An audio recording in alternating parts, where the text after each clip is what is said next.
Welcome to week 3, class. The mod is really zipping right by. So what I want to do tonight is I want to talk a tiny bit about discussions, because I've noticed a kind of small problem that I'd like to try to clarify a little bit. And I probably should have done this in the first week, but at least I'm doing it now. When we do our discussions, if you take a look here, it's a graded discussion with a possible 60 points available. In order to get to 60 points, you have to really do this the right way. The initial posting, which is basically the topic posting, has to be in no later than Wednesday at 11:59 p.m. Mountain Standard Time.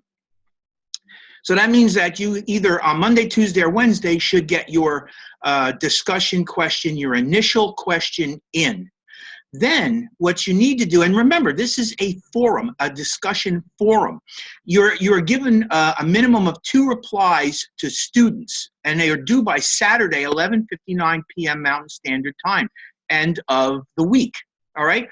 The problem here is, and you have to use your imagination a little bit. If you wait until Saturday, 11:59 or 11:59 p.m. Mountain Standard Time to put in 2 replies to students, the students really don't get a chance to interact with you.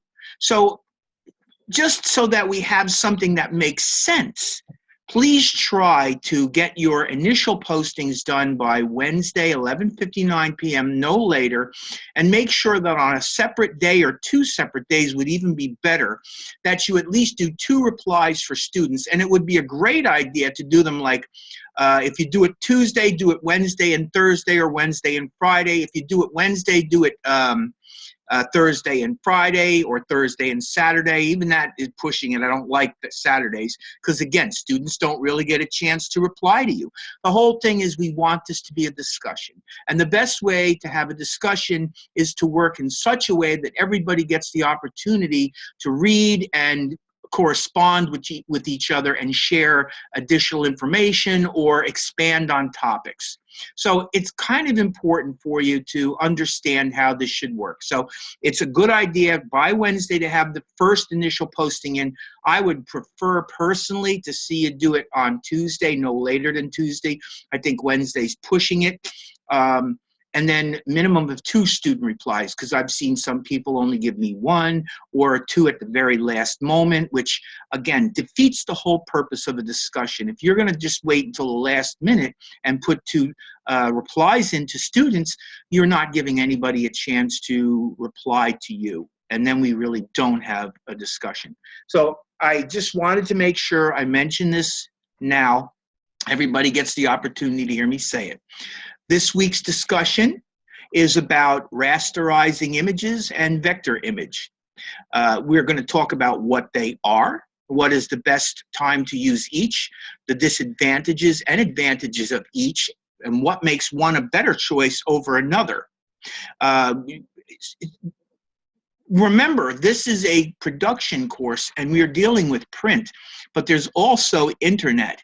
And you're going to see that when you do some research into raster and vector files, and just to point out something to you, right here, I've left you a document that you can download and look at, which I think gives you a very good explanation of what a raster and a vector is. So it would be a really good starting point for you to download and take a look at this file. And I'm going to scroll down a little bit, and you can see I've started off by putting in a little bit of a discussion for you. And one of the things that I wanted to point out here is I've also set a link in here for you. And I have that link open here, and I'm going to very briefly take you to that link and show you that link. But I'm not going to read the whole thing. I'm just going to kind of breeze through it a little bit, and I'm going to leave it for you to go and check. The important thing for you to understand is that you can find resolution dependence and independence, and vector and raster files by Googling. It's very simple. Just Google raster versus vector files, and you'll come up with probably 1,200 or more sites that you can explore. Now, do you have to look at all of them? No, but it certainly isn't going to take you very long to look look to 2 or 3 of these sites that come up and find everything you know or need to know to create a really good discussion on the subject. And again, I want to point out, one of the things I would very specifically like to see you look up is the concept of resolution dependence and independence and how it relates to raster and vector files. So I've made a note to tell you this, all right? So there's your discussion. Let's start off by talking a little bit about that. And I'm going to flip over here real quick to this raster and vector. So here's the raster and vector site that I basically left a link to for you. And you can see right here basically what it has is it has a topic area on raster, vector, when to use, vector and raster side-by-side, pros and cons, DPI versus PPI. So it gives you a lot, this one site right here gives you a lot of what you're looking for in your discussion. So even if you didn't go any further than this, you could probably answer most of the questions. Here's a nice visual of what a raster and vector looks like. It gives you an idea of how they operate. If you come one graphic below that, you can see, I think, even better how a vector works. Notice that the vector is made up of anchor points. That purple line that you see wrapping around that drawn shape is actually the vectors. And you'll see that the anchor points are the little diamonds or the little squares that you see there. And the segments, the line segments, connect by virtue of those little points. And then you create yourself a shape. The raster images are not made up that way. They are essentially made up of loose pixels. And you can see what happens is they want to have, in order for them to operate, they want to have to kind of dissolve themselves into the background. And this is what you get. You get this pixelization that takes place here, whereas with a vector, you get an incredibly clean, sharp line. So that's why whenever you're working with something like text, for instance, and here's a great example, you're taking a look at that VS, there's a vector, and you can well imagine that that's got that anchor point line segment bit going on around it here. And here you've got a rasterized image, which, as you can see, is kind of a coarse image. I mean, the general dot per inch ratios are usually 72 pixels per inch for the web, 150, say roughly 130 to 150 for print. And that's print to not a high-end printer, but print to a digital photocopier. And then 300 pixels per inch for high-end printing. So obviously, if you think about it, you got 1 inch and you're putting 72 pixels. You're packing that 1 inch full of 72 pixels. Now, imagine that you have that same inch and you're packing 300. So you're talking maybe 4 times the amount of pixels per inch. So of course you're going to get a cleaner image. You take a look at this, and this one here looks like it's a very low resolution image, okay? That's why you're seeing this pixelization as bad as you see it here.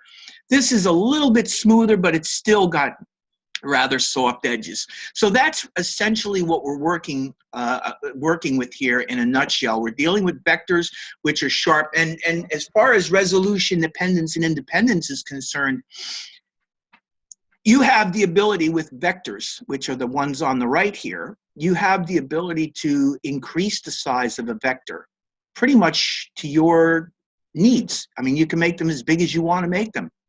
You cannot do that with a raster image. They are resolution dependent. They're dependent upon the size of the image, the original size of the image, and the number of pixels that are in that original size image.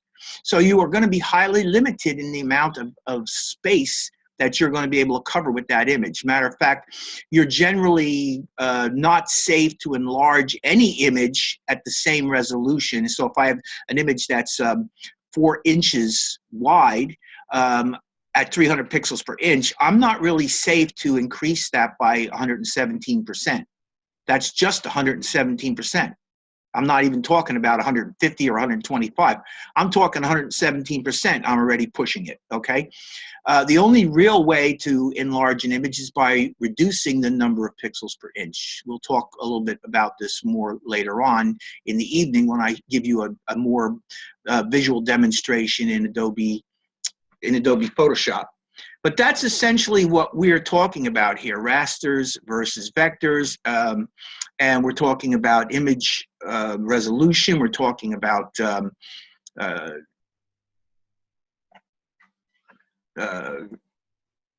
dependence, resolution dependence, and resolution independence. All right, so here we have more, it goes on and on talking about this. Again, there's an awful lot here. I'm going to let you read this whole thing. There's an awful lot here. Like I said, just don't want to, I don't want to spend a lot of time on this because I literally saved you this site so that you can come in and take a look at it yourself. But it is a really good place to start. And here it gives you some common raster image files. A JPEG is a common raster file, a GIF, PNG, a TIFF, a BMP, a PSD, and there's one that I know you're probably familiar with. You probably are familiar with many of these others as well, all right? Common raster programs, Photoshop and Paint Shop. Common raster images, photographs, illustrations with soft blends of color gradients. So there are some common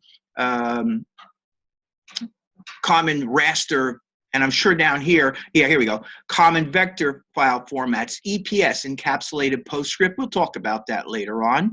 Adobe Illustrator.ai is CDR, PS, PDFs. I have no idea what CDR, PSs are. I don't use them, so I'm not exactly sure where they come from, but they probably come from Corel or Freehand or something. PDFs, obviously. PDFs are very similar to Adobe Illustrator if you save them with Illustrator capability. And then, of course, you've got common vector graphic programs.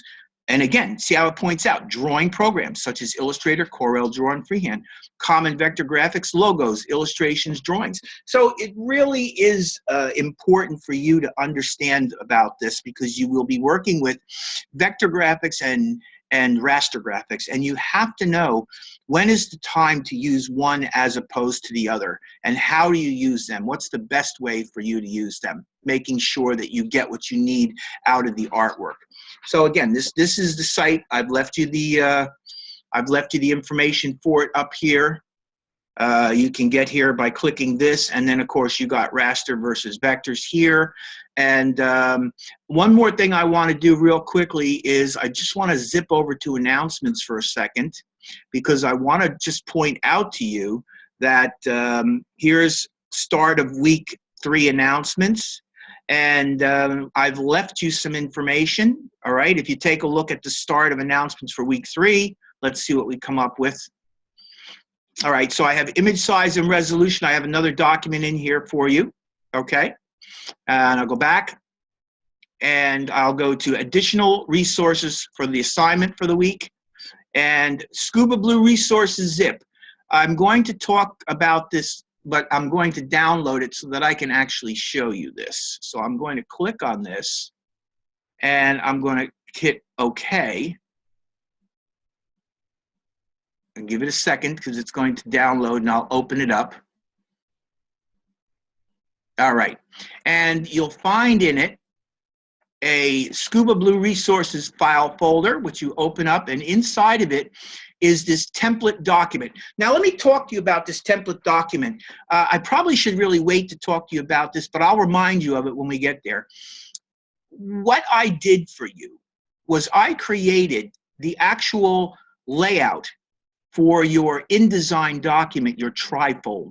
That's what this template document is. Now, why would I do that? Why would I not have you make it yourself? Actually, there's a very good reason for this.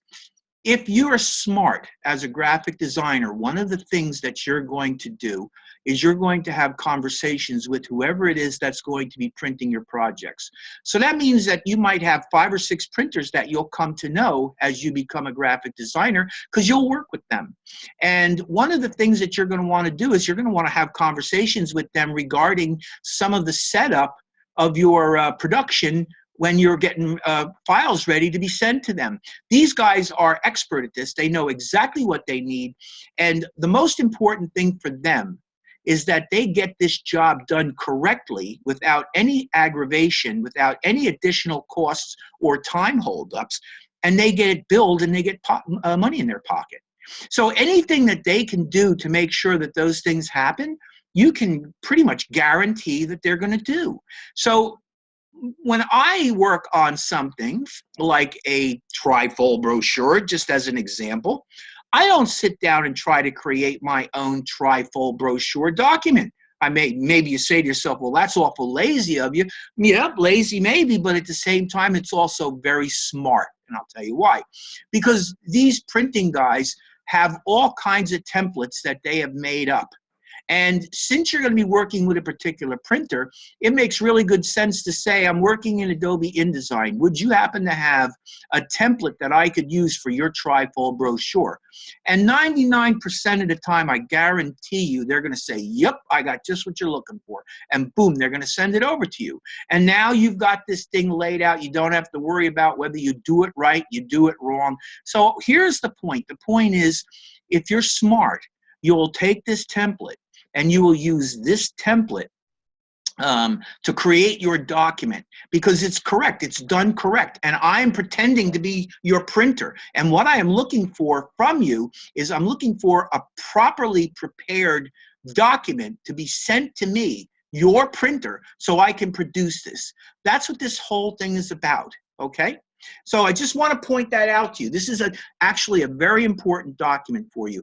The other thing I have here is what's called Aqua Copy Doc. I created a document which I also went out and got some images. It's a little bit outside the scope of this. In other words, I didn't go after kayaking. I went after diving, okay? I took this in a slightly different direction. And there's nothing wrong with that. The point is that I've actually created a good bit of copy here. And I'm going to share that copy with you so that you can actually use that copy to create something that I think you'll find it easier because there's copy. You don't have to go and imagine copy. You don't have to make up copy. You don't have to fake copy. You can kind of just copy and paste the copy that I have in and then just do your design work.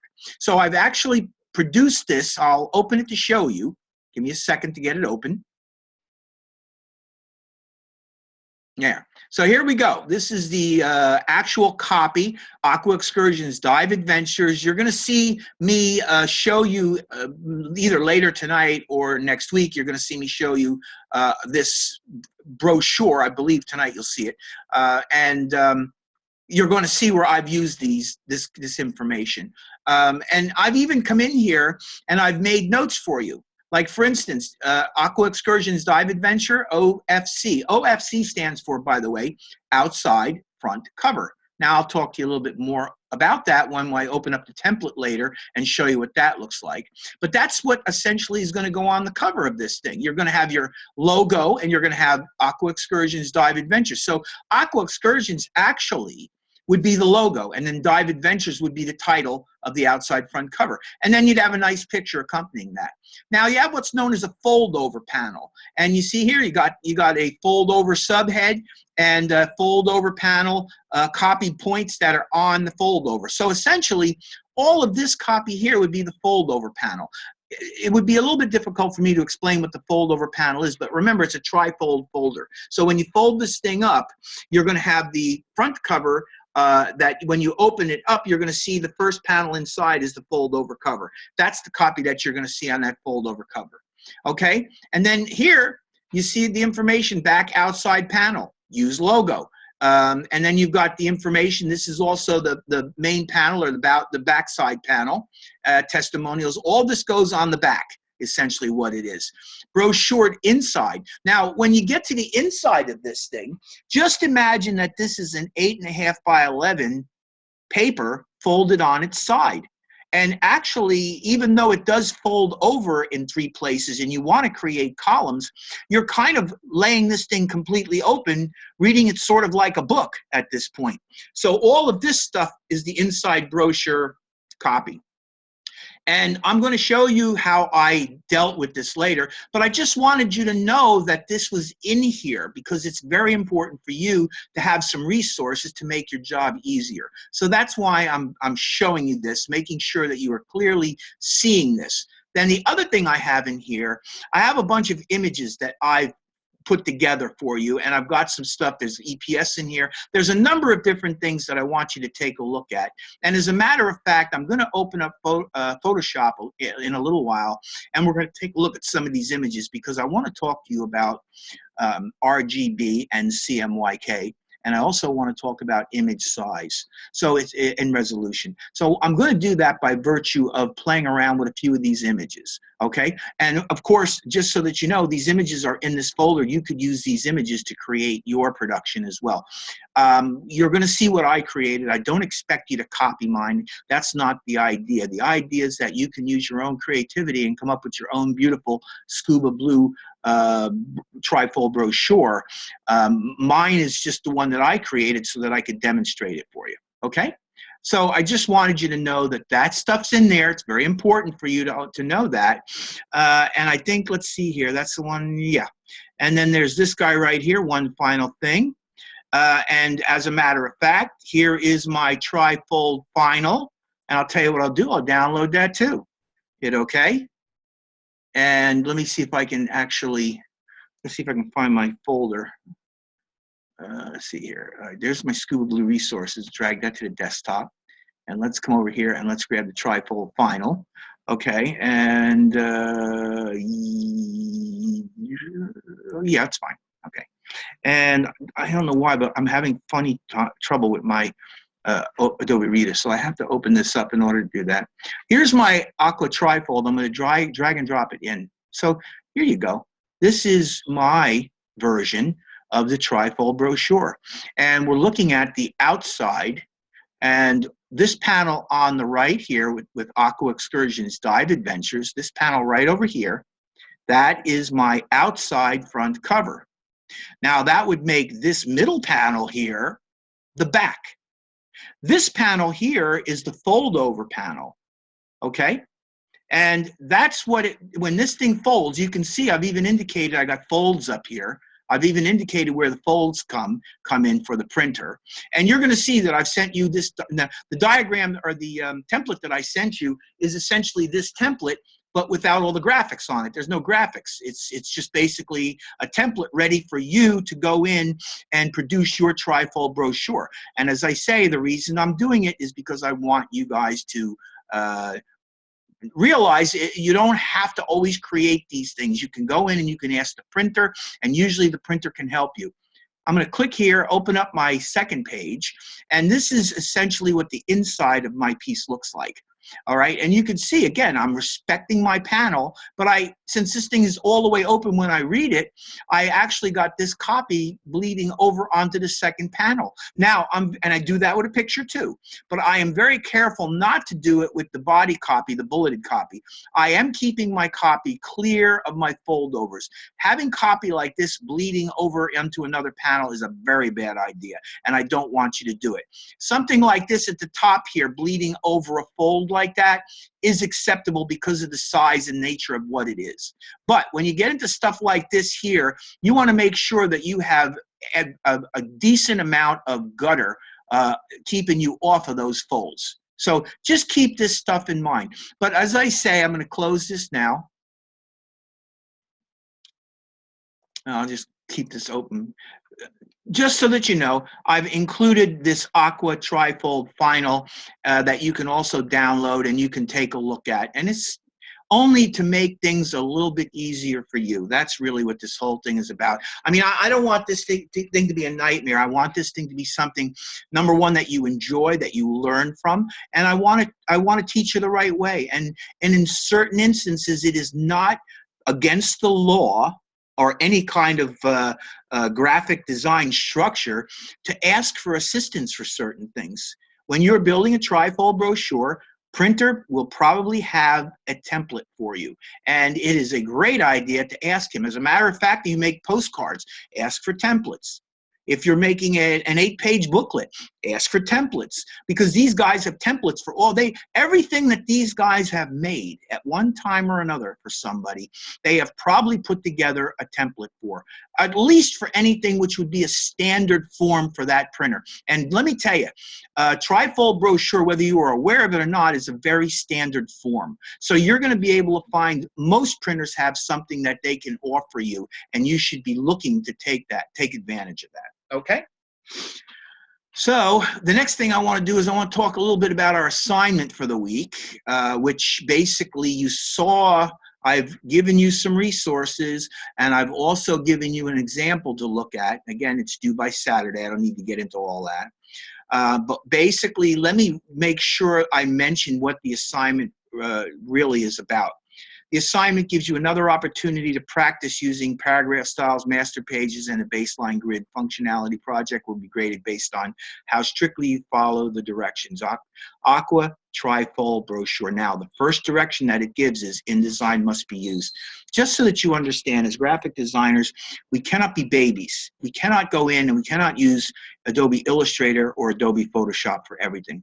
Creating a trifold brochure in Adobe Photoshop is absolutely incorrect for everybody. I mean, I wouldn't do it, and I wouldn't accept you doing it. It is not what I want to teach you. It is not what I want the school to be teaching you, and it is certainly not the way your potential customer or your boss is going to want you to work. So remember, in this particular case, we are building an Aqua trifold brochure. InDesign must be used. You must use at least 4 approved photos and all client supplied content. There are some photos that are attached right in here, but remember, in my folder, I've given you additional photos, all of which I recommend that you could use. This is now getting into some important details here. The actual size of your piece will be 8.5 by 11 in the landscape format. I hope you know what that is. I will show you what that is in a little later, but 8.5 by 11 landscape, and it's 2-sided. And the color will be in CMYK. This will not be in RGB. This will not be in Pantone. This will be CMYK. Notice very specifically they are asking for a bleed of 0.125, which in fact equals an eighth of an inch. 0.125 is equal to an eighth of an inch. Prepare your photos for correct output, CMYK, and resolution. So what I'm going to do next is, after I get done talking a little bit about the assignment and the assessment, I'm going to show you how to check your photos. I'm going to show you how to do it by picking one, and I'm going to show you how to make sure that they're in the proper level of resolution and that the CMYK is the color choice, the output choice, or the mode that the picture is in. And I guess that's basically it here. All right, so I'm going to move on to the assessment real quick. Research and create a checklist. Every scenario that you find a printer, you'll need to give an accurate bid. So the deal with this thing here is, where's my list? Here it is, right here. Description, long, hallmarks, ratings.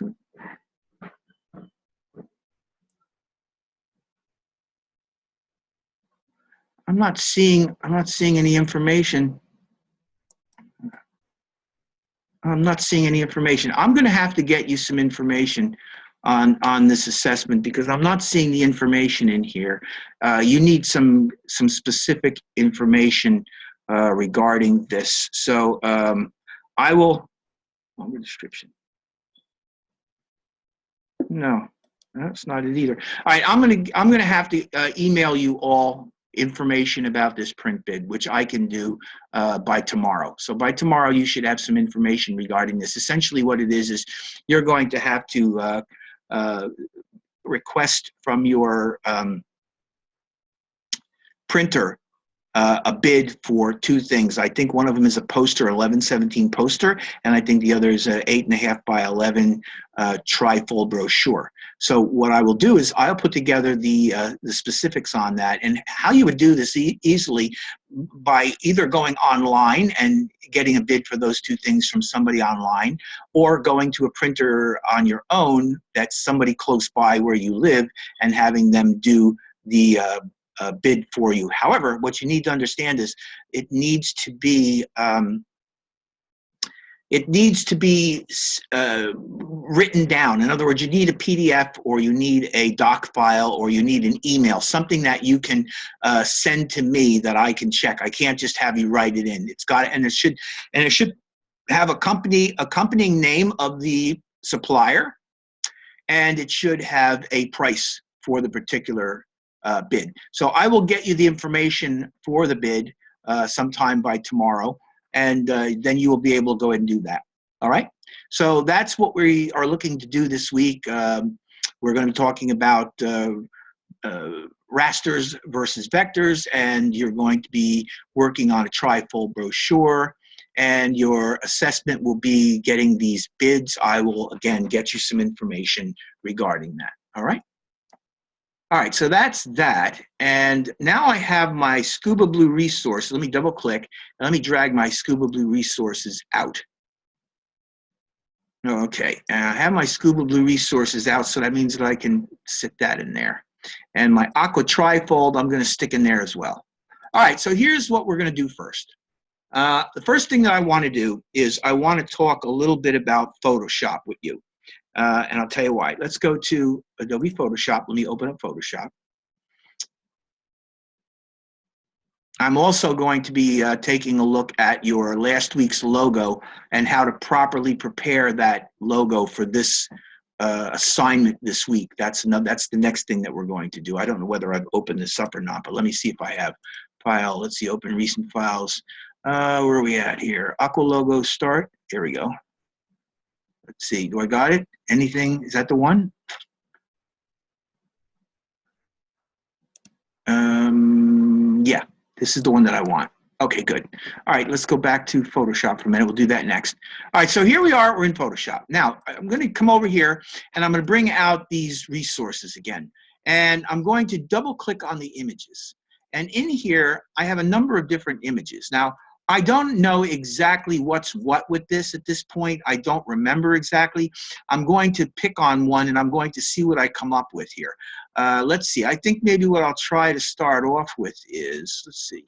Try to start off with the ocean life. Let me drag that in and drop it. Okay, so check this out. The first thing, remember what we need to do. We need this piece of art to be in Cmyk. So here's how easy it is. All you have to do is when you open up any file, up here there's a tab, Ocean Life 22 JPEG, and it's showing this at 66.7%, and it's in RGB. So here's the thing. We have it in RGB, and we don't want it in RGB. We want it in Cmyk. So it's really simple. All you're going to do is you're going to go up to the Image menu. You're going to choose Mode, and you'll see right here the check mark is next to RGB. I'm going to come down one, and I'm going to click on Cmyk. And it's going to pop up this and tell me you're about to convert to Cmyk. And it tells me what profile I'm using, which I'm not worried about that profile right now. If I had a specific profile, there's a way we could change that easily enough. But here, I'm not concerned about that. I'm mostly concerned that this ends up in Cmyk. So I'm going to hit OK. And now if you take a look up here, it no longer says RGB, it says Cmyk. So that's the first thing. The second thing, I know that this is actually a fairly sizable image. I think it's like 4 inches across, something like that. Let's go up to the image and go to image size. And when I open up the image size, yeah, I see that I have a width of 4.5 inches wide. So that is what I said I thought it was. And notice that the resolution is 300 pixels per inch. This is very important because the bottom line is you need to have a resolution of at least 300 pixels per inch for any piece that is going to be printed or output by a printer, a quality printer, which this is essentially a quality job. So the size of the image in this particular case has been set to 4.5, which is probably very close to the size I need it at, and has a resolution of 300 pixels per inch. Okay? So this is good. I'm going to hit OK. And I'm going to go File, Close. And I'm going to save changes. Yes. So now what I've done essentially in that particular case, really the only thing I had to do was change the color mode from RGB to CMYK. Let's see what else is going on in here. Let's try another picture. I'm going to try this guy right here. Okay, so this one is in RGB as well.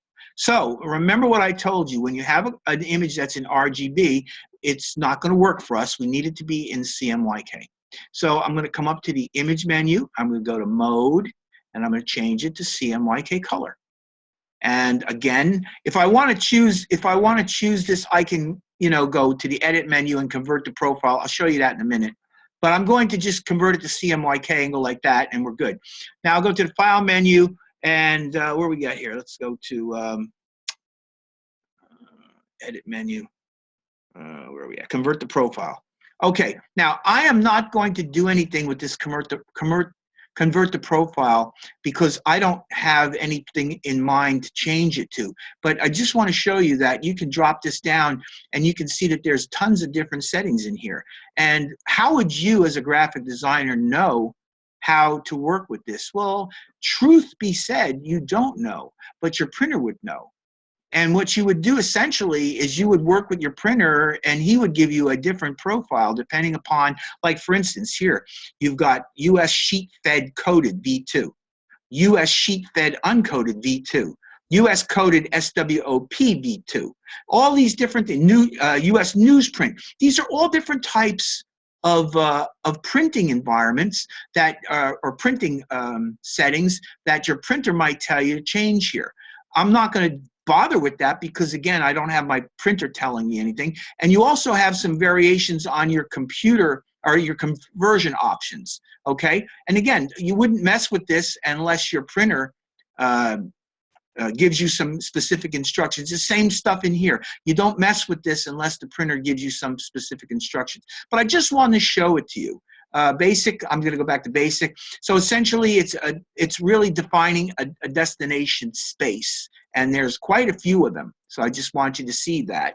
And it's something that the printer will help you with. Okay, so this is now in CMYK. We're good there. Let's go to image and let's go to image size and see what we got. Okay, so you see here we have a problem, don't we? Well, maybe you don't know this, but we do have a problem.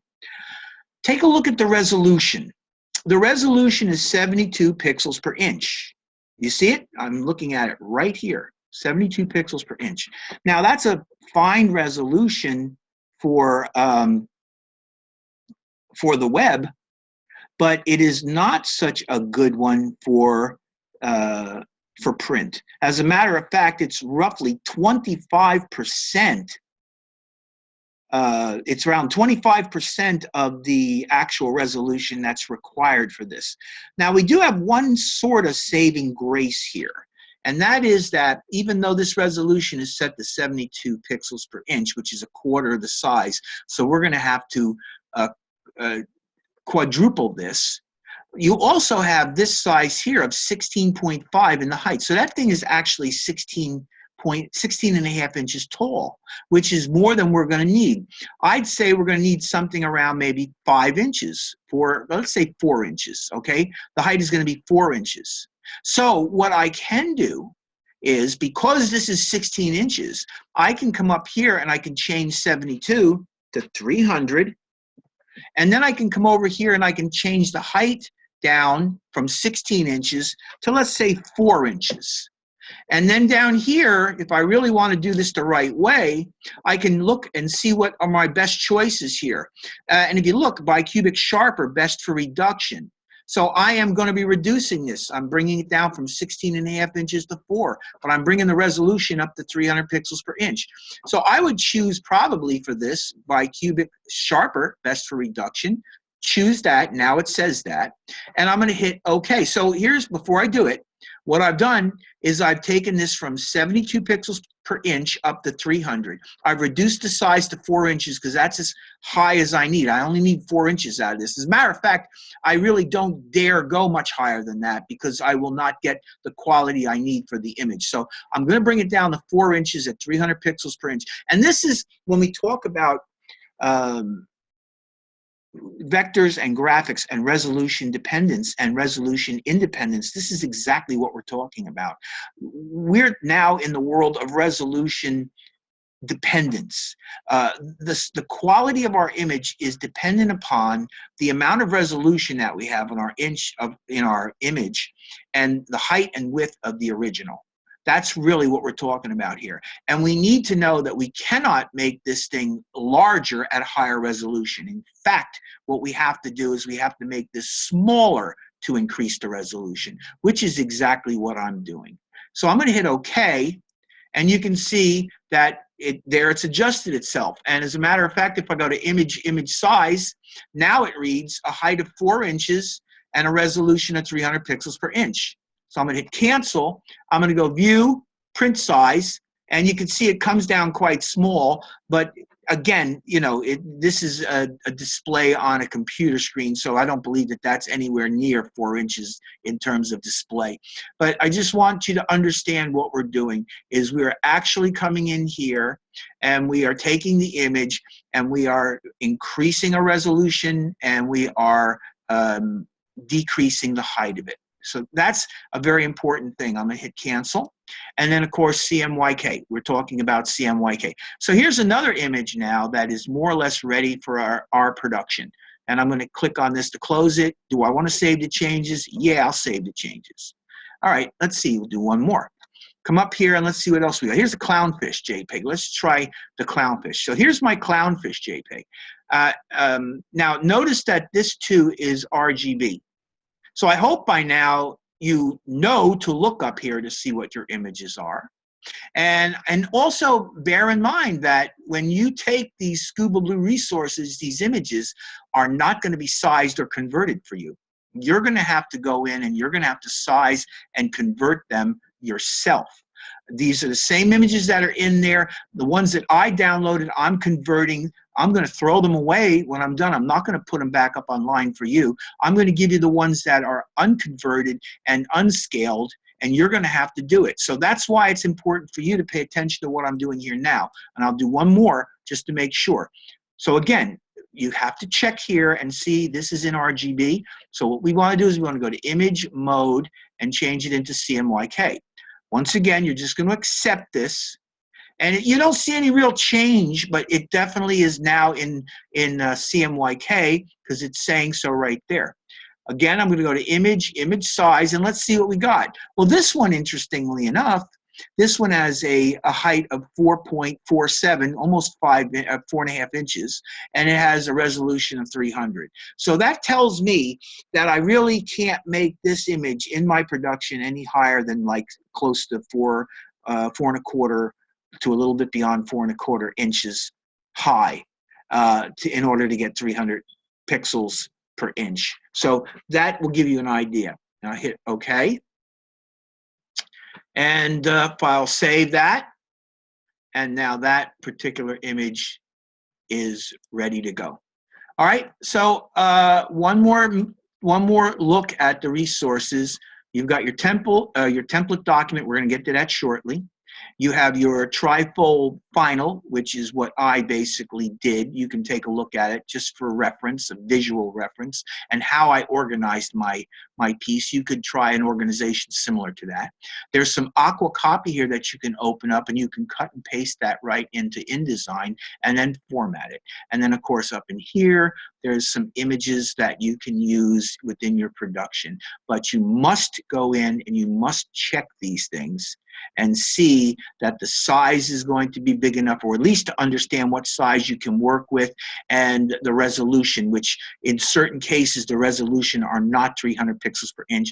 They have to be made 300 pixels per inch. And in order to get that done properly, you're going to have to reduce the size of the image. So it is very important that you come in here and you take a look at this stuff. You can't just basically say, oh, there's a nice clownfish. Boom, I'm going to throw that in. You can't do it that way because it's not ready to go. Part of this lesson is in preparing these images. So you got to take a look at those images. You got to see what's there, and you have to make sure that they are correct. They need to be CMYK, and they need to have a pixel resolution of 300 pixels per inch. And you can work on them in much the same way that I did mine, and you should be okay if you do that. Okay? So there, I'm going to get rid of that. That moves me into my next area here. My next area here is the logo that we worked on last week. So, obviously, we're working in the Aqua Excursions logo, and I have spot colors up here, and I also have CMYK colors, and I also have RGB colors. I think you probably remember me going through and doing all this last week. Well, this particular logo is the logo version that we're going to use in our production of our trifold brochure. Now, I'm going to come over here and click on that aqua, and you could see that currently that aqua color has a spot color of yellow attached to it. So does this, a spot color of yellow. This has a spot color of the burgundy. Making this perfect for our use in the three-color business card envelope, but it's no good for us in our CMYK environment. We need these colors right here. So it's not that big of a deal. You're simply going to click on this, and I'm going to hold the Shift key down, and I'm going to select both the yellows, and I'm going to come up here and see how it's reading still on the Pantone. I'm going to come up here, and I'm going to click on CMYK, and now these guys are CMYK. This here, I'm going to do the same thing. I'm going to come up here, I'm going to select CMYK. So now I have a logo that when I click on this, this is in CMYK, this is in CMYK, and this is in CMYK. So this particular logo right now, just the way it is correct for me to export as some kind of a document that I can use within my production, my trifold brochure. Now, there's two ways that I can go with this. I can create a PDF, and I can create an EPS. And I am going to do both of them because I want you to learn a little bit about both of them, and I want you to understand what choices you have and which choices are probably a good choice for you to consider. So we're going to do both. We're going to actually export both of these. So I'm going to go to the File menu, and I'm going to come down. I'm going to go to Export, and I'm going to drop this down. And what I'm looking for first is, let's see here. I want, okay, so it's not in here. Hit Cancel. And let's go File, Save As, or Save a Copy. That's good. Save a copy. And I'm going to go to Desktop, and I'm going to save this in my Scuba Blue Resources image folder, okay? So there's my image folder in my Scuba Blue Resources. That's the folder that I just downloaded. You'll see in a minute when I get there. All right, so I'm going to drop this down. I'm going to call this Aqua Logo CMYK. Or you know what? Let's try it this way. Aqua Logo PROCESS. Aqua Logo Process. And I'm going to drop the Save As type down, and I'm going to do the EPS first. EPS stands for Encapsulated Postscript. And notice that there is an EPS file in here already. It's a piece of artwork that has to do with sharks. I'm not exactly sure. I don't remember exactly what it is. I guess we could take a look at it, but it's not that important. So it's going to be Aqua Logo Process EPS. This is one of the file formats that we can use in Adobe InDesign to create our InDesign document. And I'm going to hit Save. And I get the EPS options dialog box.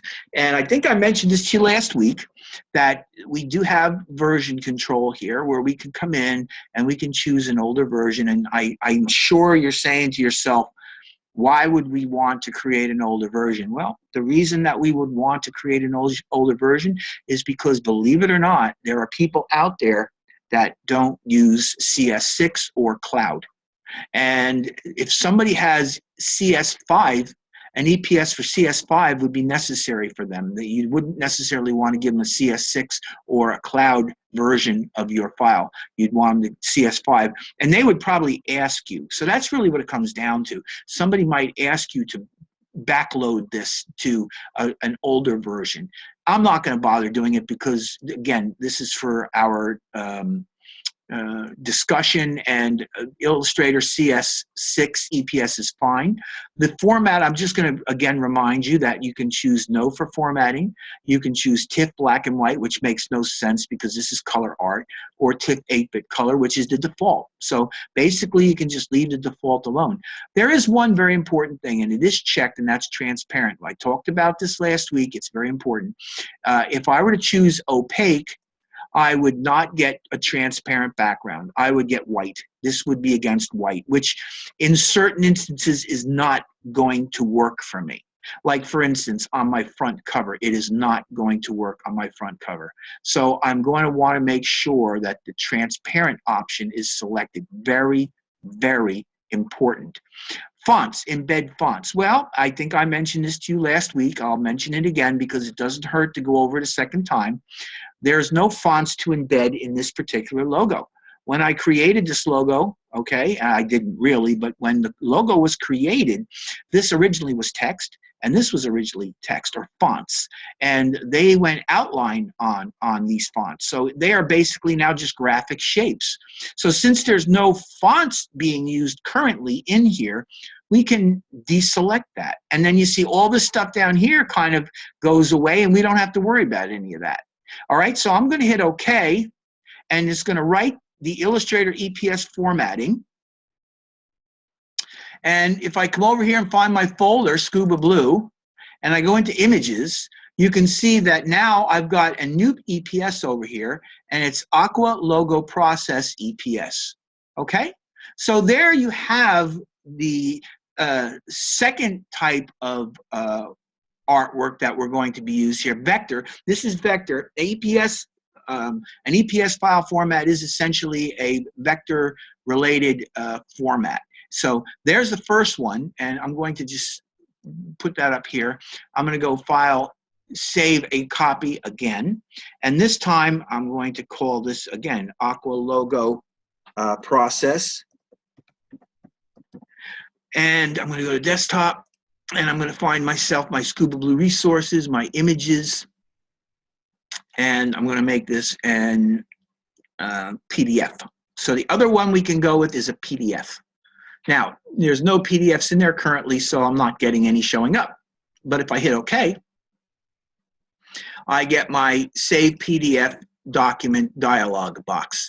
Now, we did this last week, and we also did Marks and Bleeds, which was for print. Since this is a document that is going inside of another document, it's a piece of art that's going to be utilized inside another document, we don't want any marks and bleeds. We don't want anything but the art, because we're going to literally have that embedded into our InDesign file. Okay? So it's really important that you understand this. Now, the one thing that you might want to take note of here is to preserve Illustrator editing capabilities. If you want these capabilities preserved, you keep that checked. But if you don't want people messing with this, if you want people to not be able to edit this, that doesn't make it bad. It just means that they are not, it's not available for outside editing by anybody. You would deselect that. Okay? So now at this point, you're just going to get basically an uneditable version. I'm going to leave it on because it's not hurting me to have it on, and I trust my printer.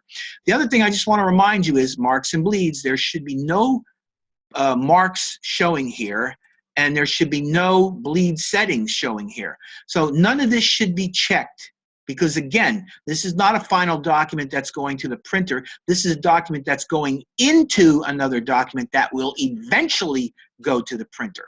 Okay, so this should all be deselected, and under general, you can more or less leave this alone. One more thing I want to point out to you here is there are a number of different settings in here. Some of these settings you are going to work with your printer on. Illustrator default is a general purpose, good general purpose setting. High quality print equals a print job that is being done from a digital color printing. High quality. It's high quality, but it's not the best quality. The best quality is the press quality. The press quality is for the high resolution or high-end quality printing. I'm not concerned that you make this press quality because this is not really going to be produced. I just want you to understand this stuff. And I also have a couple of settings. I can make a custom setting or save a setting. These PDF settings in here, you don't mess with them unless your printer tells you to, and he will specifically tell you which version he wants you to use, and you will choose that. Okay, so again, I'm just going to leave this as the default, which is Illustrator. I'm going to leave on preserve editing capabilities. I'm not going to change the standard of compatibility unless I'm instructed to do so. Okay, so I'm going to hit Save PDF, and it's writing the PDF. You can see my little spinner going. And then I'm going to come in here and I'm going to click, and I'm going to see that in here I now have the Aqua Logo Process EPS and the Aqua Logo Process PDF, both of which are vector-based artwork files that are going to be going inside of my trifold brochure.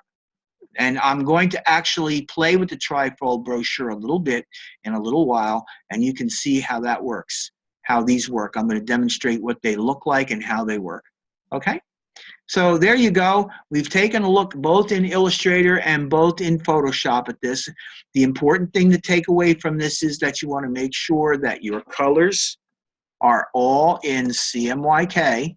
So you can tell that the color is chosen because it'll highlight, and the one that's highlighted is that one there. And when I roll over it, CMYK. If I click on this one, CMYK. And we did all this last week, so you should have some memory of what we did here with these last week. I can then save this file, save, and now this is going to go in week 2, and I'll hit save. You know what? Actually, do I want to replace this? No, I'm not going to save it, actually. Cancel that and just close it and say save. No. Okay, so I'm not going to save it. All right, so there's that. Now, I don't know, let's take a look at what that scuba blue, let's see what this is. Let's go to images and let's go to Tiger. Let's drag and drop that in and see what that is. Okay, so what you got here basically is you have a, what is this? Is Photoshop? No, it's Illustrator. Okay, you have this piece of art here that was saved as a piece of vector art. It's a it's just a graphic of a shark. So it's something that you could use if you want. That's really all there is to it. It's just one more thing that you could use within your production. Okay. And there you go. Basically, now again, Scuba Resources, you got your template, you got your PDF, which shows my work, you got your resource, oh, no, actually you don't. You got your copy, and you have your images in here, all right? All right, now, the next thing that I want to do is I want to take a look at the Scuba Blue. So here's my InDesign, and I'm going to start off by showing you what my production looks like. And the first thing I'm going to do, though, before I do that, is I'm going to go File, Open. And I'm going to go to my desktop. And I'm going to find my folder, Scuba Blue Resources. And I'm going to grab the template document. Remember what I told you. The template document is a document that I'm supplying you with. I've actually created this. I'm pretending to be your printer. And I am actually supplying you with this document because I want you to use this document to save yourself some trouble and to make sure that you get something that'll work. And again, it's important for you to know that you can ask your printer to help you with these things. You can ask him, does he have a template? If you're creating something, tell him what it is you're creating and ask him if he has a template for it. He will not have a template for every single thing. So if you do something which is off the wall or unique or something really odd in terms of shape, he might not be able to help you. But if it's something more along the lines of a standard form, and believe it or not, a trifold brochure is a fairly standard form, so you could actually ask him and he will have this template document. I'm supplying you with this because I want you to I want to save you the trouble of having to produce it. So I'm going to hit open and give it a second to open. And there you have it. Look at that. That is what the template document looks like. It's, again, an inside and outside spread. This is the outside, and this is the inside. Okay? And what I want you to note about this is that I've actually created this so that you have your bleed out here, and you have a margin area out here. Your margin area is basically areas you want to try to keep things away from. And what I've also done is I've indicated up on the top here that this is the outside spread of the document, and there's your fold, and there's your fold, and this is the inside of the document, and there's your fold, and there's your fold. The thing that you need to understand is that these document panels are not all the same size. So let me start off by coming over here and grabbing a rectangle, and let me click, and let me drag from that fold line, if I can get it to the fold line. Good. Having some trouble getting it on the fold line. There. Click and drag right over to the edge of the paper. Okay? And I want you to see that this has a width of 3.6875 inches. That's what the width of that panel is. Okay? Now, let's take a look at this panel over here. I'm going to click over here, click and drag, and let's see what that panel is. Okay, this is 3.6306 inches. So you could see that that is a smaller panel. Let me do this. Click on that. Let me put a color into that. Let me just put a color into that. Do I have any colors in here? Where are we at? Window. Oh, here we go. Just that's fine. That blue in there is fine. And then I'm going to click on this, and I'm just going to throw a color in there. There. Okay, so the only reason I'm doing this is because I want you to see something. Now, this guy here, I'm going to click, and I'm going to duplicate this. And I'm going to drag it into the middle, and you'll see that the middle is slightly bigger. Let's see here. View, zoom out, view, zoom out. There. Now, you'll notice that the middle one is slightly bigger. As a matter of fact, if I'm not mistaken, if I click on this guy and drag this guy over here, okay, I have the same width as the outside front cover. So here, let me go up and view, fit, page and window, and let me delete this. And let me explain the situation. So here's what you have. You have the front, which is this right here. This is your front. This is your back. The front and the back panels should be the exact same size. The inset panel is going to fold into here.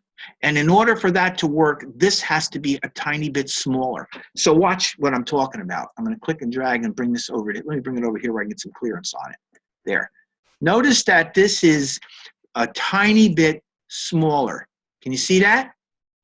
It's a tiny bit smaller. And the reason that this panel is a tiny bit smaller like that is so that when it folds in, it'll fold in slightly short, and it will not crumple up or crease or get in the way of the fold. It'll fold flat. So and this is one of the reasons why I want you to use my template. And I'm going to look for you to use my template, because I want you to see that there's a certain way that this has got to be done to make this work. And that's why I actually built it for you. And I also want to point out to you again, I'll say it again, the printer will be able to give you probably some sort of a template that you could use. So now I'm going to select these guys, and I'm going to go edit, cut, and I'm going to go to my next page. And I'm going to go edit, paste in place. And I think I actually no, it went in the inside. Okay, so now here's what I want to show you. Check this out. So the problem that we have right here is that because this thing is the inside spread or the open spread, the panels are reversed. So you see how this panel becomes short? This panel actually, this piece here actually belongs over here. Get it right on that line. You know, didn't get it quite on the line, but if I get it on there, it's basically on the line. Okay, this thing here will fit properly. This guy here belongs over here. Okay, so you can see now that we're going inside, we're going top to bottom, left to right. And notice that again, this thing here, I guess this is somehow or other, this is a little bit off. This seems to be just a touch off. Well, anyway, this thing should be the smaller panel. Oh no, it's right because it's fitting. If I bring this over here, yeah, that's right. So you see this fits because it's a smaller panel. Okay, so that's what I want you to understand. The reason that this panel is smaller is because this is going to be the inset. All right, and the outside. It's the same thing on the outside. This is your inset over here. So it's reversed. The front and the back are bigger. The inset is smaller. On the inside, the one that is the front and the back actually go in this direction. So this would be the front, this would be the back, and that would be the inset. Okay? So there you go. That is my template. Now, one of the things that I want to do real quickly before I actually show you how to produce the final files on this, so I want to show you a little bit about this brochure. So what I'm going to do is I'm going to take this and I'm going to drag this up and I'm going to drag this down a little bit. Let's go view, fit, page and window. All right. And I'm going to drag this over to here because I need my bleeds. And I'm going to drag that all the way down to here because I need my bleeds. And this is going to come up to here because I need my bleeds. Okay, so I'm going to go view, zoom out. We can take a little bit better look at that. So here's what I did. I actually created, I'm on my inside, so I actually want to go edit copy or edit cut, and that's good. And we're going to go to this one here, and we're going to go edit, paste in place.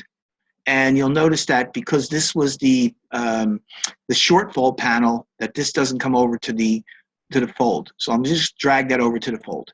So now this has a color barrier, a color area that goes from the fold all the way to the bleed on the left-hand side, and it goes from the bleed on the top to the bleed on the bottom. So that means whatever I put in this shape is going to fill that entire panel.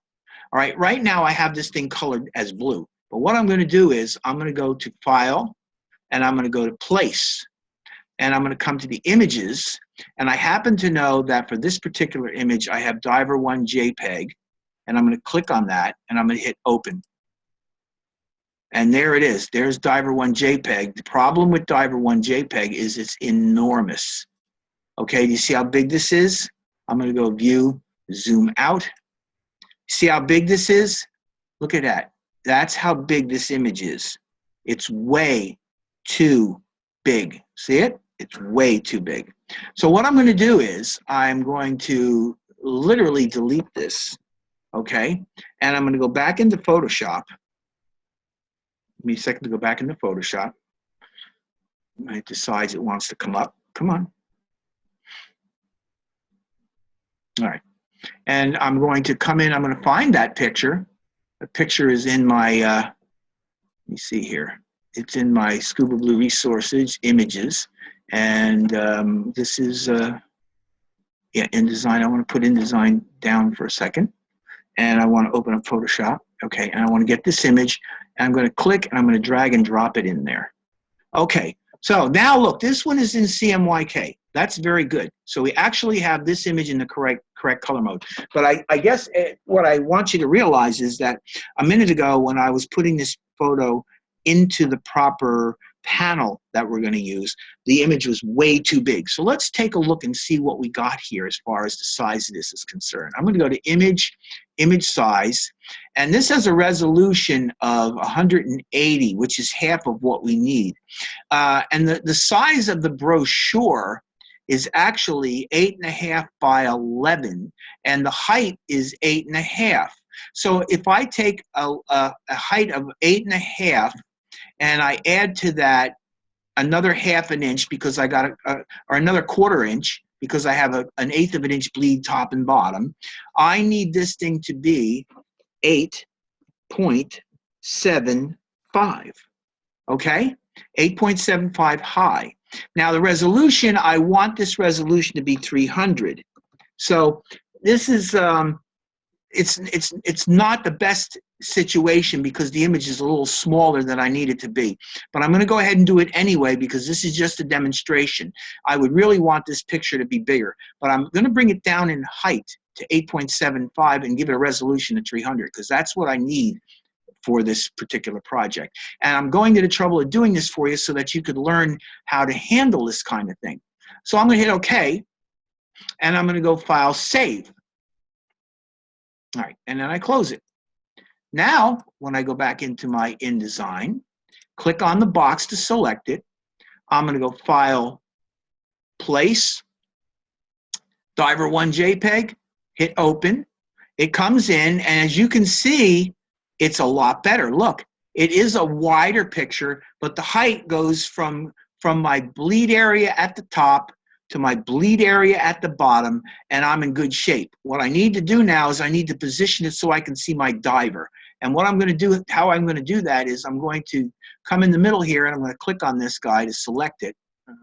Actually, it looks like it's already selected. So what I'm going to do is I'm going to start moving the arrow over. And what I'm moving is I'm not moving the box that the image is in. I'm actually moving the image. And what I'm going to do is I'm going to bring the image over, and I guess I lose a little bit of his feet, which is not the end of the world. But what I want to do is I want to get his head onto that screen. I want to get it onto the margin. So something like that is probably pretty good, maybe a little bit more. Now, I did lose his feet a little bit down here, but that's okay. I mean, it's much better to have a little bit of feet coming off the thing than to have his head too close to the margin and cutting it off. So I'm going to just get it to where I like it, and I think that's probably good right there. And there you've seen how I've actually gone in and I've sized and prepared a piece of art to be used on the entire cover of my brochure. So that's the entire cover. Now, the only thing that leaves me to do on the cover of this is to add my title, copy, and my logo. So I'm going to show you how to work with the logos next. How I do that is I'm going to come over and click. I'm going to create another rectangular shape about the size that I want. And I'd say that's probably good right there. Okay?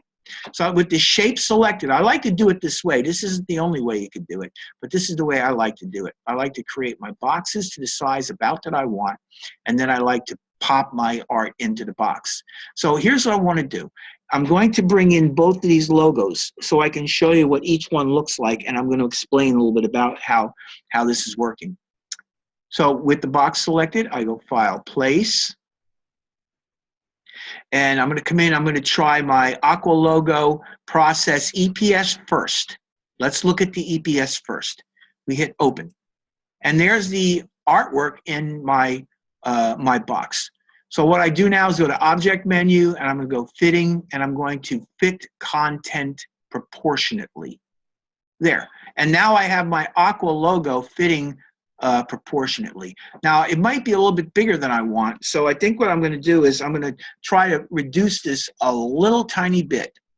Okay, so now I've reduced this a little tiny bit. What I need to do is go Object,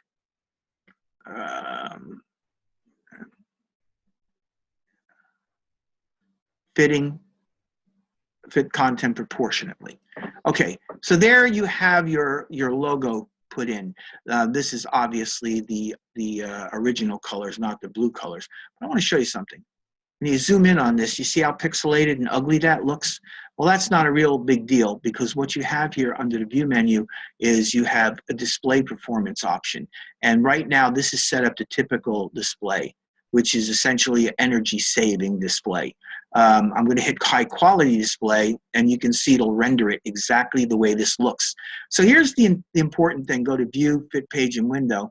The thing to note about this is that I have created my box. I have put my logo into it, and this is an EPS, and I want you to notice that the background is transparent. So what you have essentially is you have your color logo, and it's over a transparent area. That's essentially how this works. And what I'm going to do is I'm going to duplicate this. Let's see if I can do it this way. Can I? No, I can't. Let's go File or Edit. Let's see, duplicate this thing.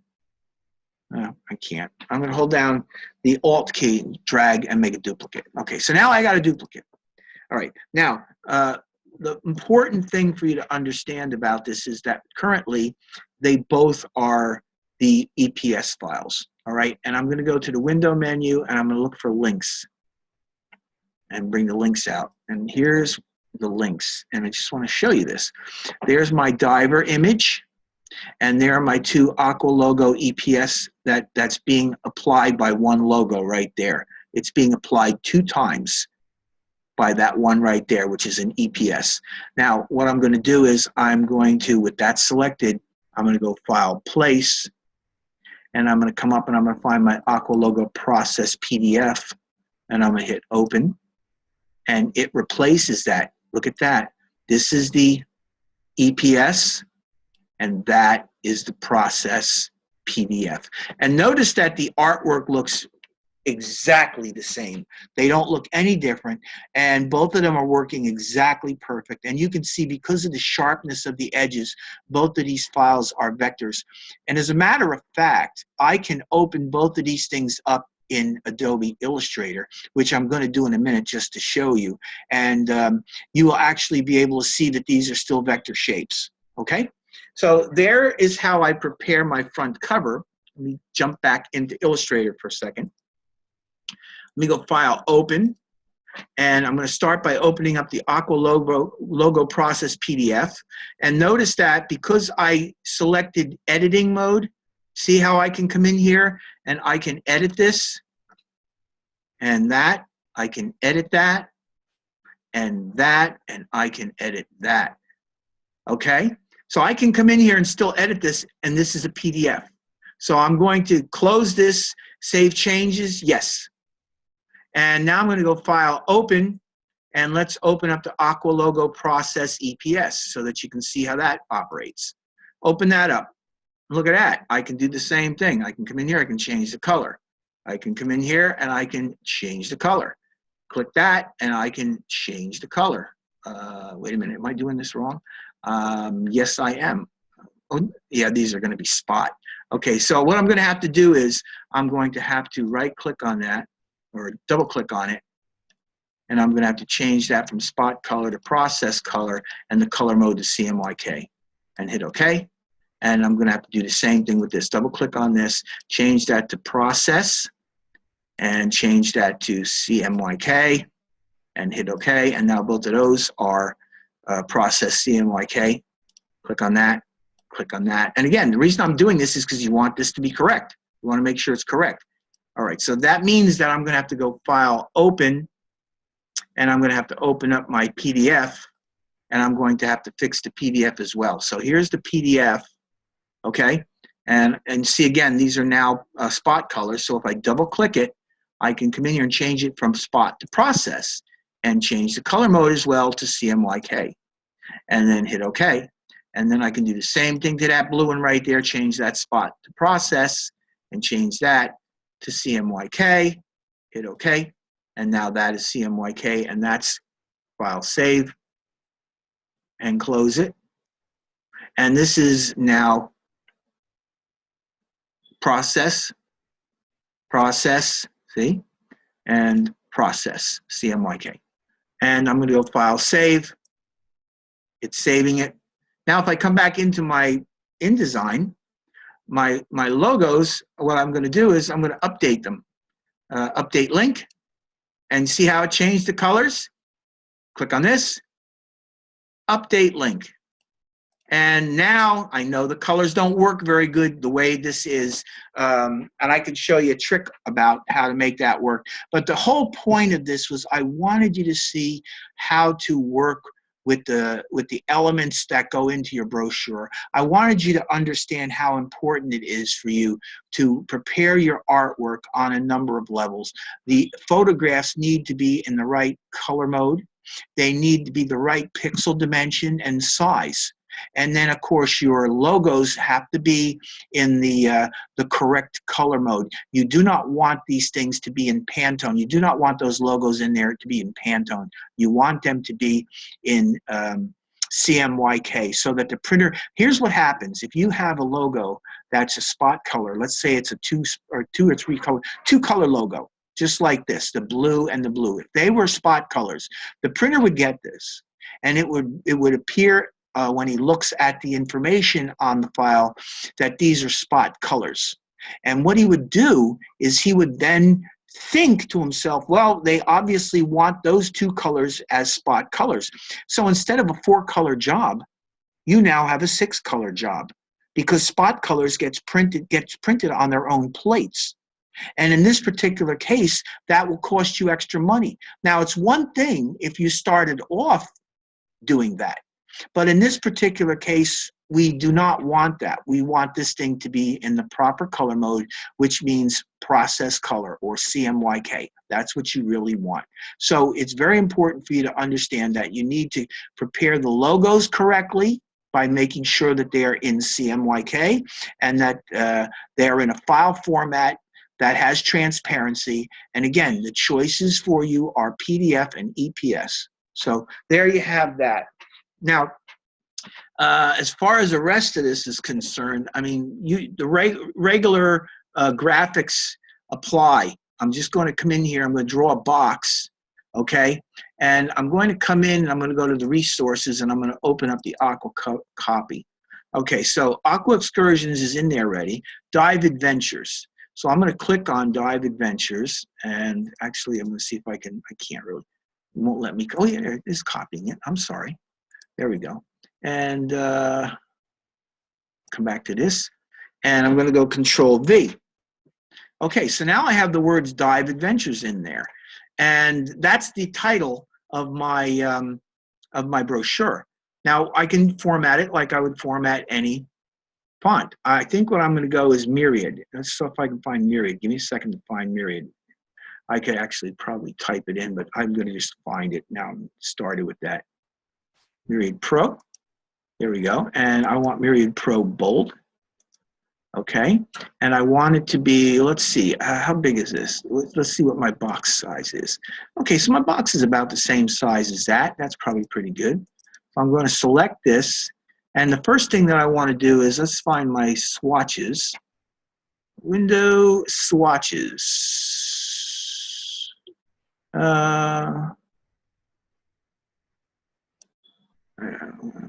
Swatches.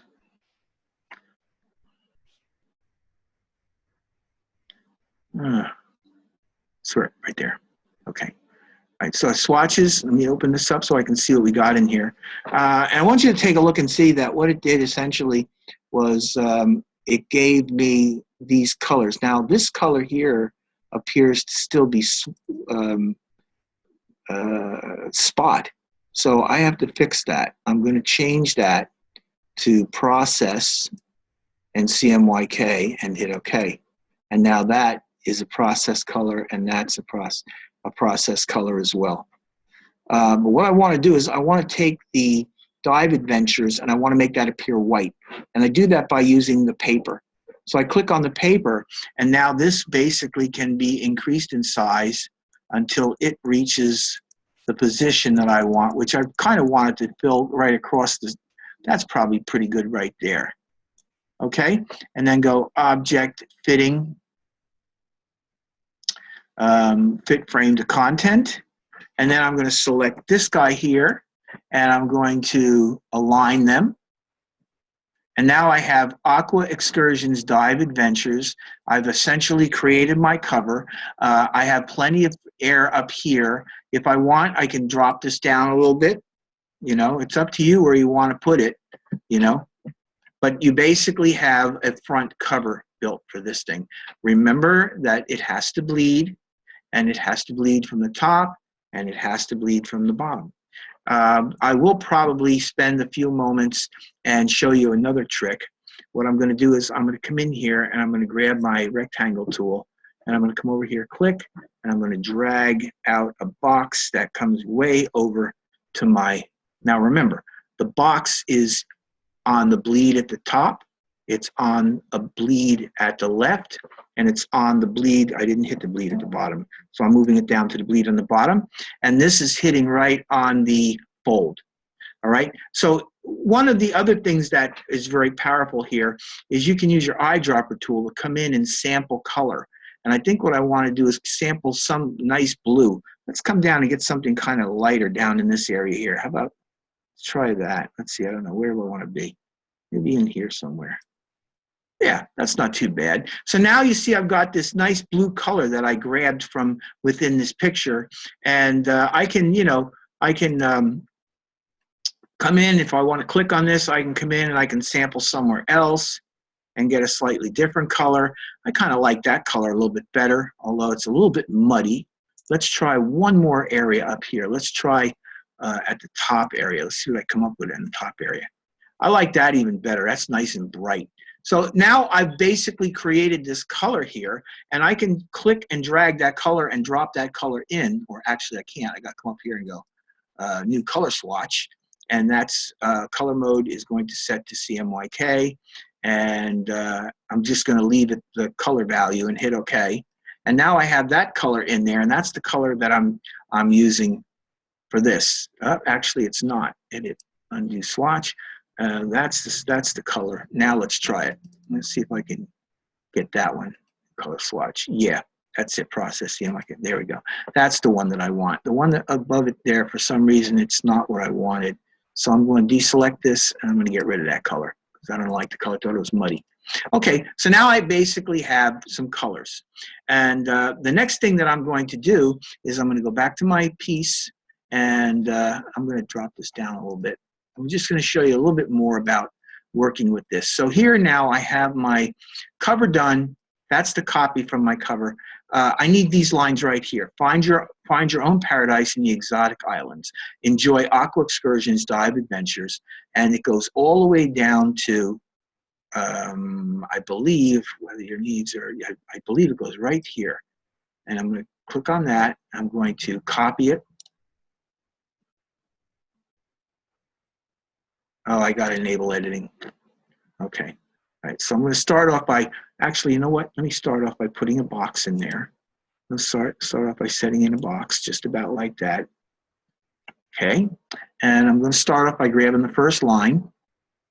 There we go, and that's this. Copy and paste it in.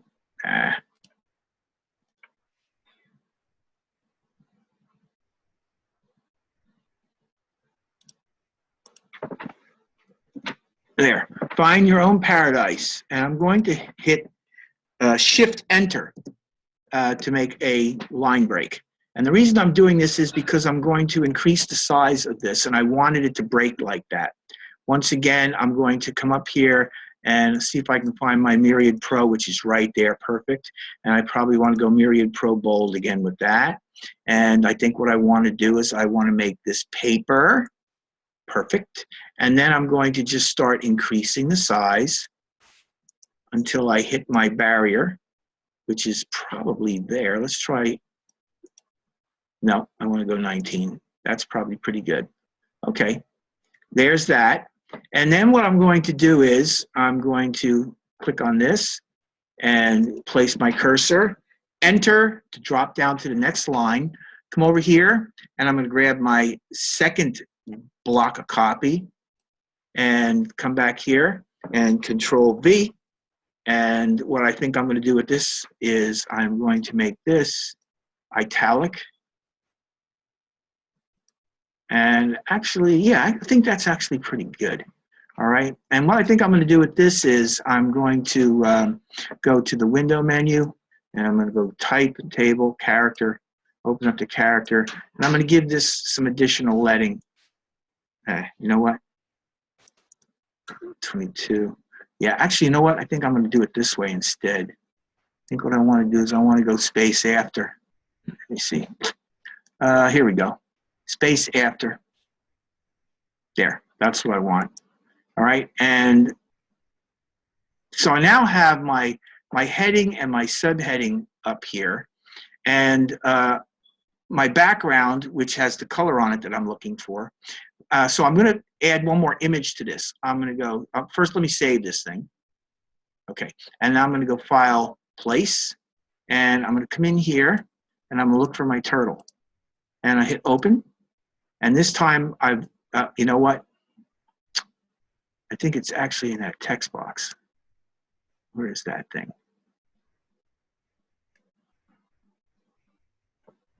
Yeah, let's delete it. Okay, let me do it this way. Come in here and let me create a box. I want to go from about here. There, okay. And now I'm going to click, hold, and drag. And there's my turtle. And the turtle came in pretty much a good size. But what I want to do is I want to bring this guy up so that he is actually behind my copy, something like that. And then what I'm going to do is I'm going to go Edit, Cut, and select this and go Edit, Paste in, oh boy, let's go Undo, Cut, go to Window, let's go to Object, Arrange, here we go. Send backwards, there we go. That's what I'm looking for. Now, again, I think maybe it might be better, instead of having Aqua Excursions Dive Adventures in italic, I think it'd be better if I made this semi-bold italic. And that might look a little bit better. Let's see.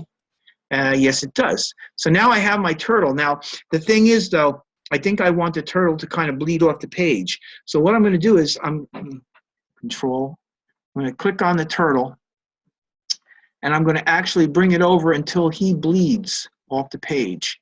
And that's more like what I want. And I think maybe what I will probably do with this is to bring the turtle down just a bit so his nose is just at the end of Dive Adventures. That's probably pretty good. Okay, so you can see basically, let's go view, zoom out. You can see basically what I'm doing is I'm composing my panels. And I'm using my copy here and my copy points. So the next thing that I need some paragraph information right here. So what I'm going to do is I'm going to come in and I'm going to select this, right click and copy it, and then come back to my brochure. And I'm going to create a new text frame. There's my text frame, which I will grab, place in front of my turtle, and bring the size of it open and down a little bit so that I have room. And I'm going to go Edit, Paste. Okay, and there we have it. Actually, I didn't paste it in, I just pasted it, which is okay. I'll delete that. And now I got this pasted. And I think I'll probably bring it up a little bit. And I know I'm going to bring it over a little bit. And you see, I get that thing over to the guide. There, the snap out guides come up. That's good. Let's drag this thing down far for a moment. And let's select all this. And I see right away I got a bit of a problem with this. So let me backspace that. That's good. All right. And I got 3 lines of copy here. And if I'm not mistaken, I can come in and I can choose Myriad Pro, the font that I want to use. And I'm going to go at regular. And it's 12 point. And what I want to do is I want to have some space after, okay? And actually, if I wanted to, I can come in here and 12 point is probably pretty good. Yeah. What I could do is I could come in and see if I could get this to justify. Yeah, and I don't exactly like what I'm seeing with the justification that's working here. So one of the things that I could do is I could try to perhaps, there we go, move the spacing out a little bit. Okay, and I do have a couple of 3 really bad hyphens, which I don't want. So I'm going to have to see if I can open this up a little bit more.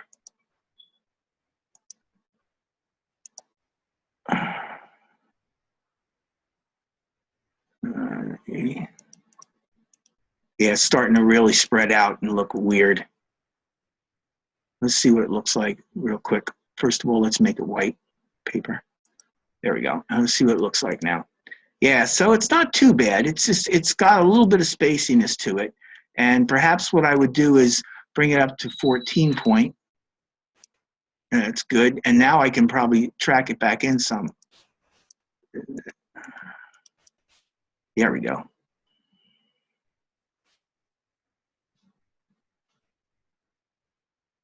Okay, and let's see what we got. There we go. So basically now, I have created for you some of the outside the brochure, okay? And now what I want to do is, I would just literally continue going in and, let me see, do I have that one? There's the finished one. So you can see actually mine is a little bit different. The layout's slightly different. Again, it doesn't matter all that much. What's really important is you get the idea that you're going to create something. You're going to actually build something like this. This is what you're looking to build.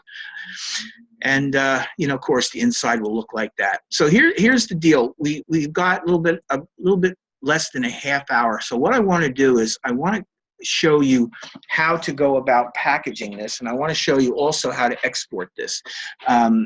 We exported our files last week and we had no trouble with that. And this week we're going to be exporting them in a similar way. There's two ways we're going to actually go about this. The first way is we're going to create a print-ready PDF for this.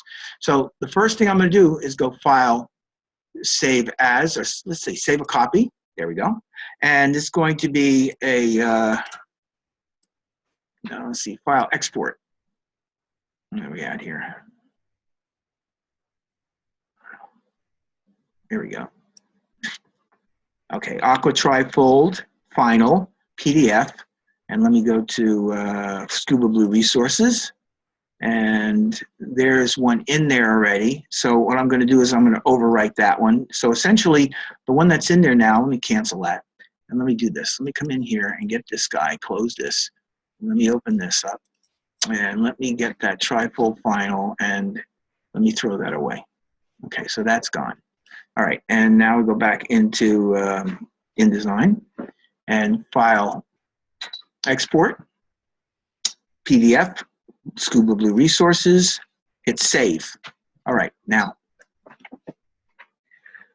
this is the point where you've actually created your trifold brochure, and what you want to do is you want to send this to me two ways. You want to send this thing as an Adobe PDF, and then you want to package this, and I'll talk about packaging next. Packaging's a little more complicated, but I want you to package this and send it to me as well so that you understand both of the processes. Many printers can use either an Adobe PDF or they can use a packaged file. And generally what I do, I ask them what it is they can accept, and if they say just send me an Adobe PDF, I send them a PDF. Many of them don't want to work with PDF. They want you to package the file. I'll send them that. Sometimes I'll just send them both to make sure that I'm covered, okay? So here what I'm going to do is, this is set for high quality print modified. What I'm going to do is I'm going to just come in and I'm going to, actually high quality print modified is fine, okay, for this because we're not going to really print it. So I'm going to come in, I'm going to go Marks and Bleeds. And notice that all of my printer's marks are selected. And use document bleed settings are selected.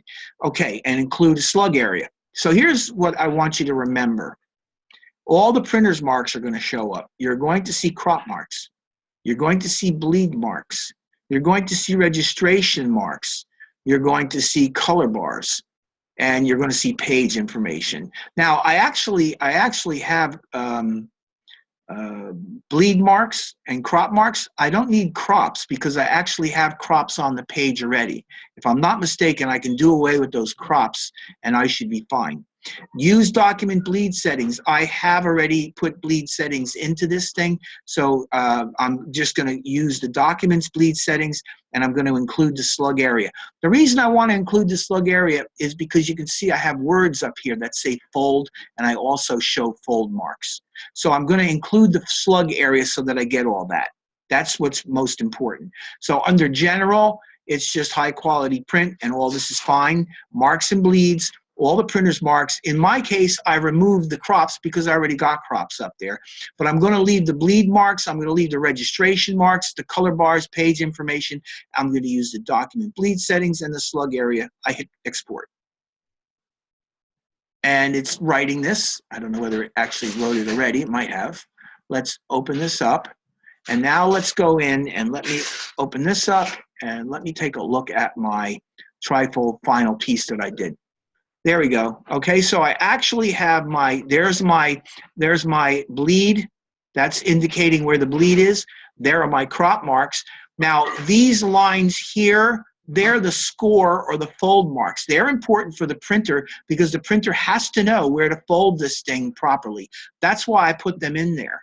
And I had to put them in there physically. And that's why I wanted you to have the slug area, because without the slug area, you probably wouldn't see these fold marks. There's your registration point, there's your grayscale bar, and there are your color. And if you come down to the second one, you got the same thing going in here. So this is what I'm looking for. This is what I want to see. I'm most concerned that your elements are done correctly and that you actually prepare the board correctly for me so that when if I'm the printer and I'm getting this, I could produce it. So that's step number one.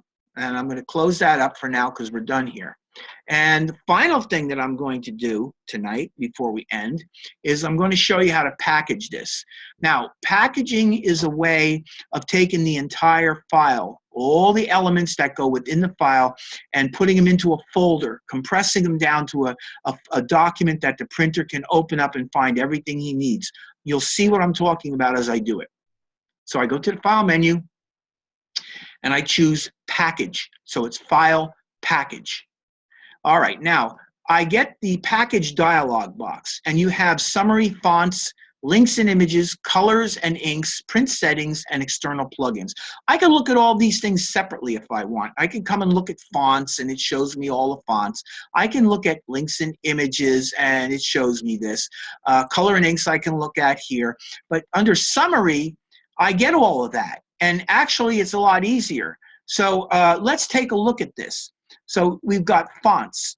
We got 6 fonts used, 0 missing, 0 embedded, 0 incomplete, and 0 protected. So essentially, 6 different fonts are being used in here. None are missing, none are embedded, none are incomplete, or none are protected. Essentially, that's telling me your fonts are fine. You're in good shape with your fonts.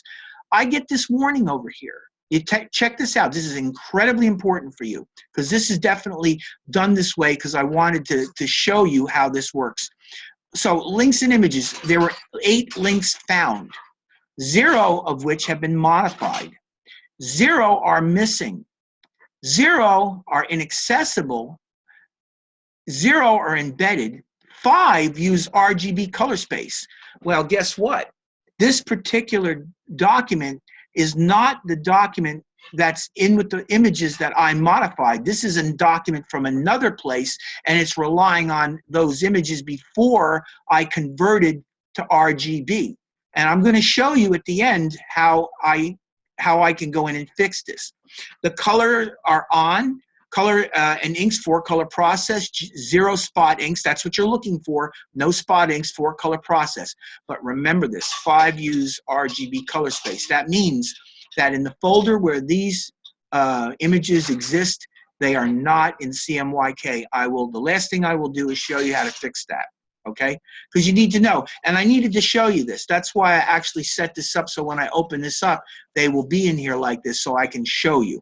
So I hit Package.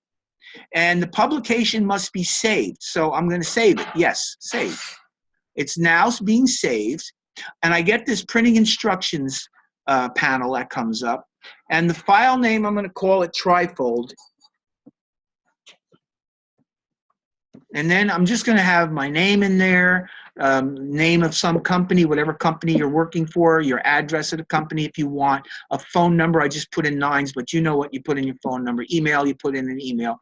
And instructions, some instructions is what I wrote, but basically what you would write is anything that you would like that printer to know about.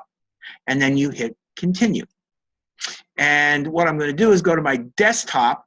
I got Scuba Blue Final Folder. That's the name of the folder that's going to be created. Now, let me just show you real quickly. It's going to copy the fonts. It's going to copy linked graphics. That's the images that are used, and 5 of which are in the wrong color mode. It's going to update graphic links and photos. So what it's going to do is it's going to duplicate within this package the document, and it's going to update the links. So that's really what it's going to do. I'm going to hit package, and it gives me this warning, which is a software warning. It's no problem. Font software. The printer knows not to use this font, but you can read it yourself. Hit OK. It's packaging.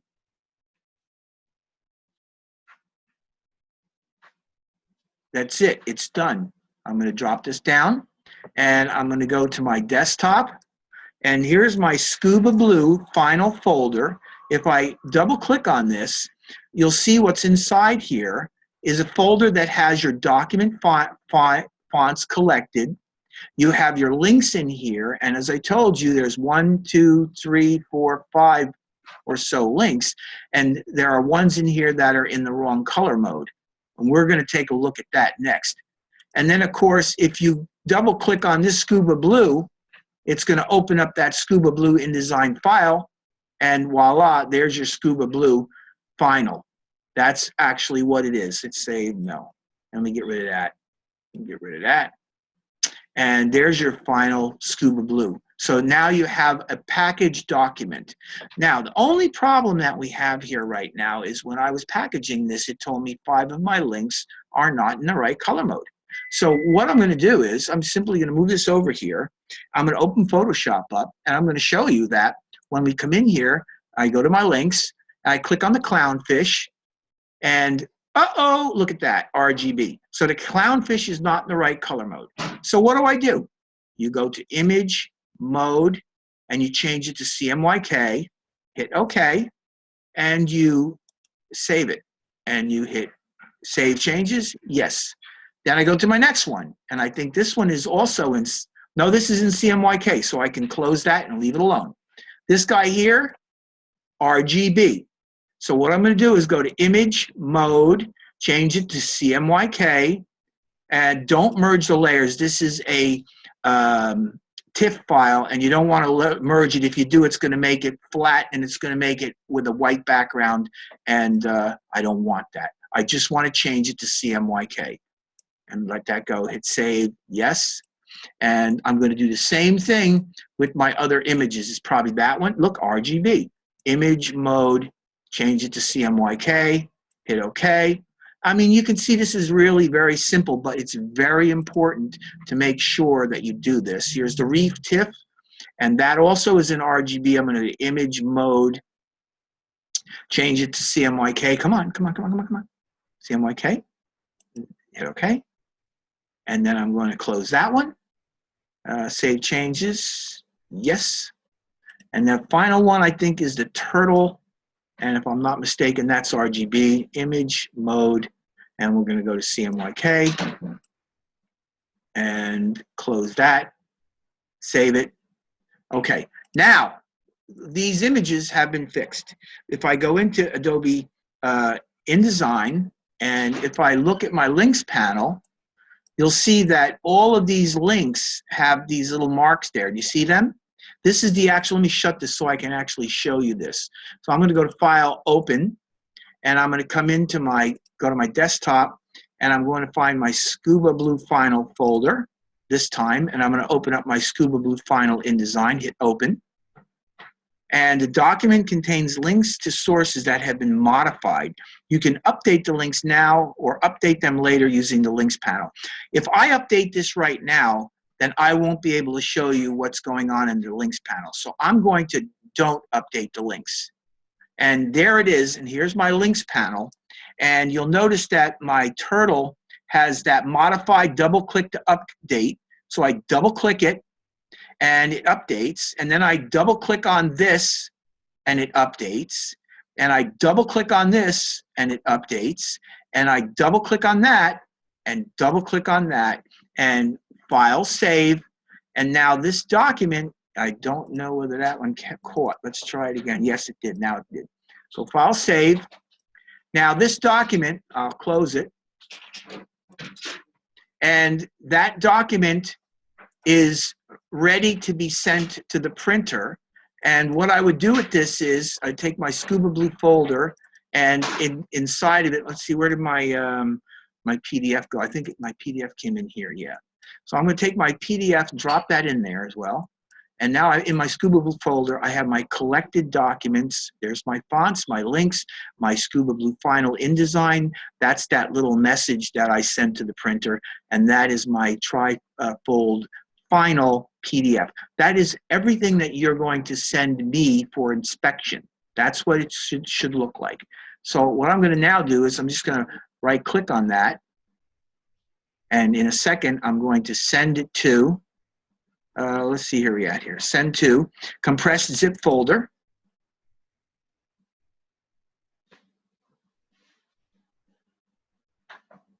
It's compressing it. And there is my zipped folder. And you are going to be sending me something like that. When I double click it, I go inside my Scuba Blue folder. There's my project. There you go. Everything is done for you. That's it. That's what we're going to be doing. I will be in the Help Center tomorrow. Let me see what my schedule is. Give me a second here. Okay, so my schedule is Tuesday, Wednesday, Thursday, Friday, and Saturday. Oh, no, that's week 4. So Tuesday, Wednesday, Thursday, and Friday, and it's between 1 and 4 p.m. Mountain Time on Tuesday, Wednesday, and Thursday. On Friday, it's 9 a.m. to 1 p.m. Mountain Time. So those are the days. If you need anything, please feel free to come in and talk to me. You can send me an email or give me a call if you have to, and you all have a good night.